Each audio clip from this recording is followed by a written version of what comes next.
On jouait à guichet fermé au stade de glace, 7000 spectateurs pour l'acte 7 décisif de cette demi-finale de play-off de Ligue B entre Bienne et Ajoie. Un HC Ajoie qui a égalisé à 3-3 dans la série vendredi dernier et qui s'est offert le droit de disputer cette ultime rencontre. Le début de match est très tendu. La première occasion survient à la 10e minute. C'est Barras qui a l'occasion de tirer, mais Wegmüller est attentif. 2 minutes plus tard, Bienne est en supériorité numérique et c'est Tremblay qui marque le 1-0 pour Bienne.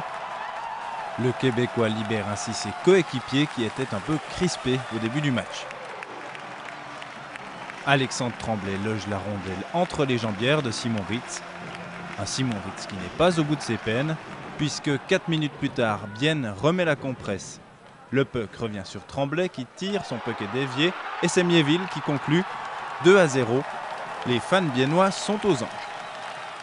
Dans le deuxième tiers-temps, Ajoie est à 5 contre 4 et a l'occasion de réduire le score. Adrian Brunner s'avance, tire, mais Wegmüller dévie. Le puck revient sur Jordan Auert, qui tente sa chance lui aussi. Wegmüller accorde le rebond, Roy tire, et c'est encore Wegmüller qui réalise là une belle parade. Les fans ajoulots déplacés en nombre y croient toujours, et ils ont raison. Ajoie va réduire le score par Stéphane Roy, bien servi par Barras. Il n'y a plus que 2-1 au tableau d'affichage. Le moral des ajoulots est au beau fixe. Dans l'enchaînement, il se procure même plusieurs occasions, comme sur cette reprise de Steven Barras. Le puck revient chanceusement sur Wegmüller. Au plus fort de la pression ajoulotte, c'est Bienne en contre par Ehrensperger qui va enfoncer le clou. Et c'est 3-1 sur cette superbe rupture. Les fans biennois exultent, le but est magnifique et le HC Bienne reprend ses 2 longueurs d'avance.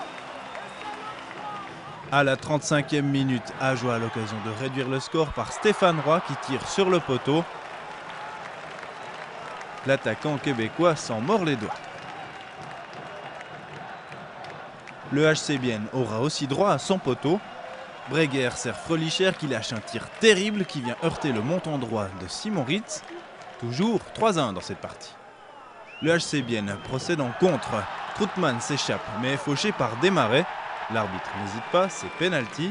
Et Heinz Ehlers, le mentor viennois, va choisir Gianni Ehrensperger pour le tirer. L'attaquant zélandais s'élance. Et Simon Ritz est tout heureux de voir le Zélandais rater son tir. Le moral des ajoulots est dopé par ce penalty raté. Et à 5 contre 4, Lionel Doursault tente sa chance et réduit la marque à 3-2 seulement pour Bienne sur cette incroyable bévue de Marco Wegmüller.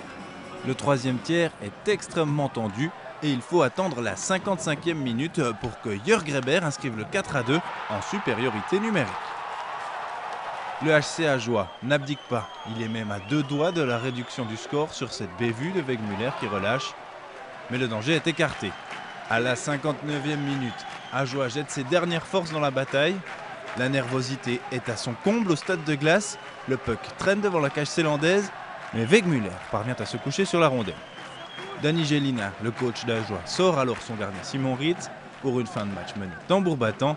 Mais les ajoulots n'arrivent pas à inquiéter Marco Wegmüller, bien aidé par sa défense qui se dégage à chaque fois. Et ce pour le plus grand bonheur des fans biennois. Les ajoulots n'y arriveront pas. Bienne est en finale. La clé du match, c'était surtout le début de partie. Je pense qu'on a vraiment bien commencé le match. On leur a laissé aucune chance au premier tiers. On gagnait 2-0 et puis ça a fait la différence. Au début, il y avait beaucoup de pression. Après, on a réussi à se libérer avec 2 goals. Après, ils nous ont toujours presque égalisés. C'était très difficile, mais je pense qu'on a bien joué. Il aura donc fallu un 7e match pour départager ces 2 équipes très proches. Je pense qu'on a bien vu ce soir que les dernières énergies qui restaient, ils sont tout passés.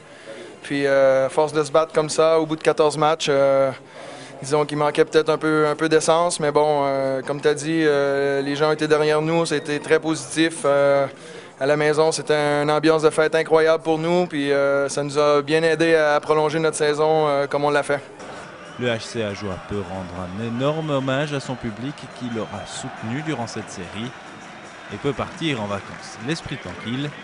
Place désormais à la finale entre les villes horlogères que sont Bienne et La Chaux-de-Fonds. Bienne qui s'attend encore à de grandes heures dans ses playoffs.